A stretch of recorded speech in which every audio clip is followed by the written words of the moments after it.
दूसरी गेंद पर ही गौतम गंभीर ने सिंगल लेकर अपना और साथ में भारतीय टीम का खाता भी जरूर खोल लिया था, लेकिन इस पहाड़ जैसे टारगेट तक पहुंचने के लिए भारत को जरूरत थी बाउंड्री की, और इसका श्री गणेश किया पार्थिव पटेल ने। He squeezed that through, so he's away as well. Parthiv Patel, this is a fast outfield. And it wins the race. So 4 for Parthiv Patel. Kyle mills की ये गेंद, छोटा पैकेट बड़ा धमाका, पार्थिव पटेल का ऑफसाइड पे करारा प्रहार, 4 रन। यहाँ पार्थिव पटेल ने तो अपनी मनसा साफ कर दी थी, लेकिन दूसरी छोर से गौतम गंभीर को भी जरूरत थी कुछ ऐसी ही ताबड़तोड़ बल्लेबाजी करने की। फिलहाल मिडिल स्टंप पर डाली गई इस शॉर्ट पिच गेंद को पार्थिव पटेल ने कलाइयों के सहारे खूबसूरती के साथ मोड़ दिया है। गेंद गैप में है जो जोड़ करके जाएगी पार्थिव पटेल के खाते में एक और चौका। और ये लीजिए, पटेल के खाते में एक और जोड़ दीजिए। यहाँ गौतम गंभीर का बल्ला भले ही शांत था, लेकिन पार्थिव पटेल का बल्ला पूरी तरह से हल्ला करता हुआ। Brilliant. 4 more. He got a hand to it, but couldn't quite stop it, Gupta. These guys are really laying into them. फिलहाल काइल मिल्स की गेंद पर गौतम गंभीर के पास भी था हाथ खोलने का मौका, कट करके भेज दिया 4 रनों के लिए। पहला चौका गौतम गंभीर के खाते में आता हुआ। और जब गंभीर चलते हैं तो रुकने का नाम कहां लेते। Oh, that is so enjoyable to watch.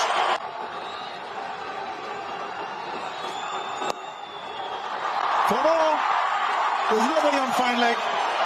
The man is in for the catch. Gautam Gambhir has just turned it, used the pace of the delivery to get successive boundaries now. That's gone in the air as well, and that's running away for 4. They're just giving too much room, and they're playing to the strength of both these batsmen at the moment, New Zealand. Nick Dan, 4 more. Ounce of luck, but New Zealand need wickets, and short cover and short mid wicket are not going to do it for them. Where are the slips? Oh, that's not a bad delivery. Not a bad delivery at all. And a little bit of luck for Gautam Gambhir. यहाँ गौतम गंभीर एवं पार्थिव पटेल ने भारतीय team को एक सदी हुई शुरुआत दिलवाते हुए 9.3 ओवर में ही 67 रन टीम इंडिया के खाते में जोड़ दिए थे। लेकिन तभी 10वें ओवर में गौतम गंभीर 24 बॉल में 27 रनों की पारी खेल आउट हो जाते हैं और 67 के स्कोर पर भारतीय टीम को पहला झटका लग जाता है। गौतम गंभीर का विकेट भारतीय टीम के लिए एक बड़ा झटका था, लेकिन इससे भी बड़ा झटका भारतीय टीम को तब लगता है जब विराट कोहली, जिनसे एक बड़ी पारी की उम्मीद थी, वो अपना खाता तक नहीं खोल पाते हैं और 0 के स्कोर पर कोहली भी पवेलियन वापस लौट जाते हैं। एक ही ओवर में 2 विकेट खोकर यहाँ दबाव पूरी तरह से भारतीय टीम के ऊपर आ चुका था, लेकिन फिर यहाँ से आगे युवराज सिंह के साथ मिलकर पार्थिव पटेल ने भारतीय पारी को संभाला और जीत की राह पर आगे बढ़ना शुरू कर दिए।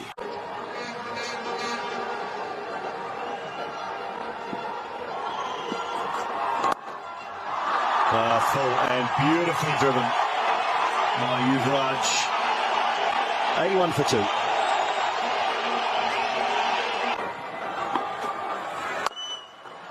That's a good hit. It's gone the distance. Wasn't the slot for Yuvraj Singh. यहाँ युवराज सिंह ने आते ही ताबड़तोड़ बल्लेबाजी करते हुए उदास बैठे भारतीय समर्थकों के दिलों में खुशी की लहर दौड़ा दी थी। वहीं दूसरी छोर पर पार्थिव पटेल ने इस चौके के साथ अपनी हाफ सेंचुरी भी अब कंप्लीट कर ली थी। लेकिन तभी समस्या एक बार फिर से भारतीय टीम के ऊपर गिरती है और युवराज सिंह, जो बेहतरीन बल्लेबाजी कर रहे थे, वो 20 रनों की एक छोटी सी पारी खेल अब पवेलियन की राह पकड़ चुके थे। यहाँ समस्या आती है तो देखिए कैसे गुच्छों में आती है। युवराज सिंह के आउट होने के बाद पार्थिव पटेल उसी ओवर में एक बड़ा शॉट लगाना चाहते थे, पर फील्डर को पार नहीं कर सके। 53 रनों की पारी खेल पार्थिव पटेल लौटेंगे पवेलियन और 108 के स्कोर पर ही भारतीय टीम अब गंवा चुकी है अपना चौथा विकेट। अब क्रीज पर दोनों नए बल्लेबाज थे।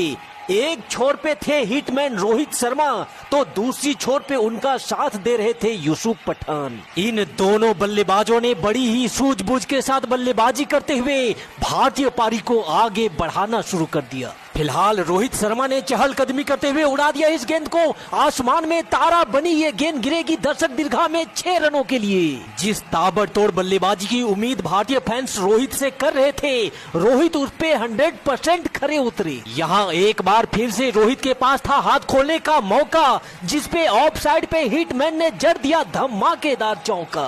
26 ओवर की समाप्ति के बाद अब भारत का स्कोर हो चुका था 134 रन 4 विकेट के नुकसान पर। वहीं 27वें ओवर की दूसरी गेंद पर ही यूसुफ पठान ने बॉलर के सर के ऊपर से एक फ्लैट छक्का जड़कर न्यूजीलैंड के गेंदबाजों के धागे खोलने शुरू कर दिए। यहां 28वें ओवर की पहली गेंद पर रोहित ने एक और कड़ाकेदार शॉट खेला। हालांकि बाउंड्री लाइन पे फील्डर जरूर था, पर उसे चकमा देकर गेंद निकल गई एक और चौके के लिए।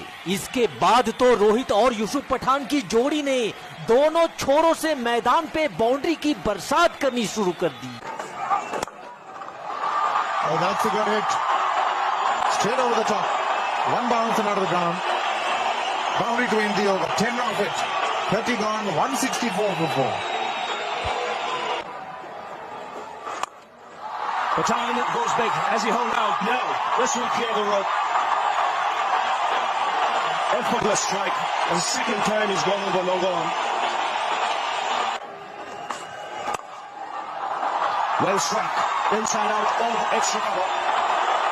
The spot nicely. One shot.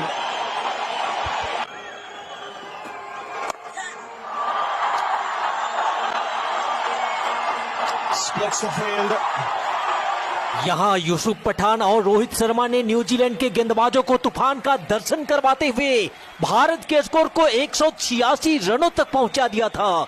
लेकिन तभी घटती है वो घटना जिसने भारत के जीत की उम्मीदों पर एक बार फिर से पानी फेर दिया था। 44 रनों की एक बेहतरीन पारी खेलने के बाद रोहित शर्मा अब भारतीय टीम का साथ छोड़ चुके थे और रोहित के इस विकेट के साथ ही अब भारत के जीत का सपना भी टूटता हुआ नजर आने लगा था। लेकिन मैदान पे खड़ा था वो पठान जिसने कहा चाहे कुछ भी हो जाए मैं झुकेगा नहीं, आखिरी गेंद तक भारत को जीत दिलाने के लिए मैं लड़ेगा। यहाँ से आगे यूसुफ पठान ने सौरभ तिवारी के साथ मिलकर बड़ी ही बहादुरी से न्यूजीलैंड के गेंदबाजों के साथ लड़ना शुरू कर दिया। देखते ही देखते अब भारत का स्कोर भी 200 रनों को पार कर चुका था। लेकिन अब भी भारत को जीत के लिए 84 बॉल पर 113 रनों की जरूरत थी। पारी का 37वां ओवर शुरू होता है, जिसकी पहली ही गेंद पर यूसुफ पठान ने लॉन्ग ऑन के ऊपर से एक बड़ा छक्का लगा करके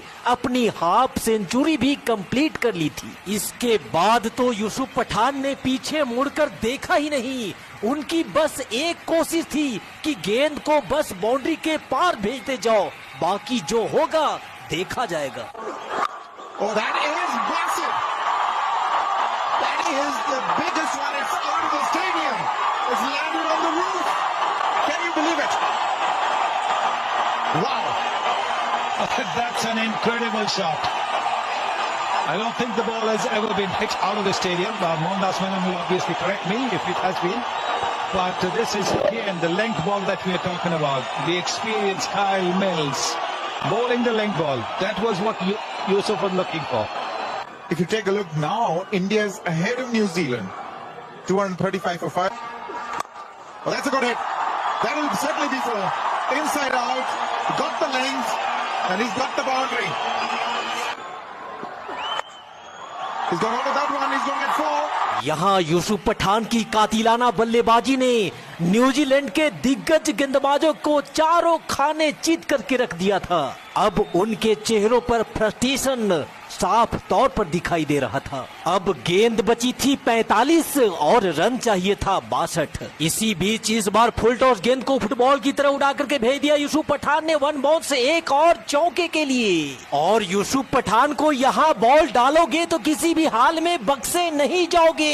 एक और छक्का यूसुफ पठान के बल्ले से निकलता हुआ। तो कैसी लगी न्यूजीलैंड वालों पठान की मेहमान नवाजी? 97 के स्कोर पर पठान सामना करेंगे करेंगे अगली गेंद का। और एक बार फिर से पठान के पाले में थी ये गेंद, उड़ा करके भेज दिया है, क्या बाउंड्री को पार करेगी? बिल्कुल करेगी। इस छक्के के साथ यूसुफ पठान पूरा करेंगे अपना शतक।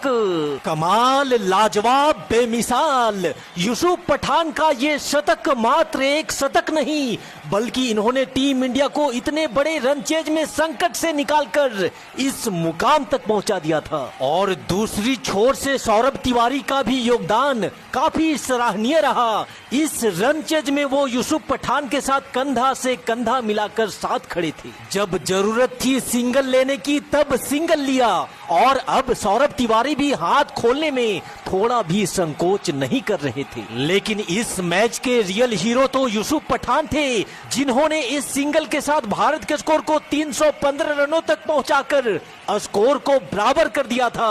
अब गेंद बची थी 8 और रन चाहिए था मात्र 1। लेकिन सौरभ तिवारी ने अगली ही गेंद पर एक विजयी छक्का लगा करके इस बड़े रन चेज में भारतीय टीम को विजयी बना दिया। लेकिन भारतीय टीम के इतिहास बनाने की ये कहानी शायद यूसुफ पठान के बगैर अधूरी रह जाती, जिन्होंने गेंदबाजी में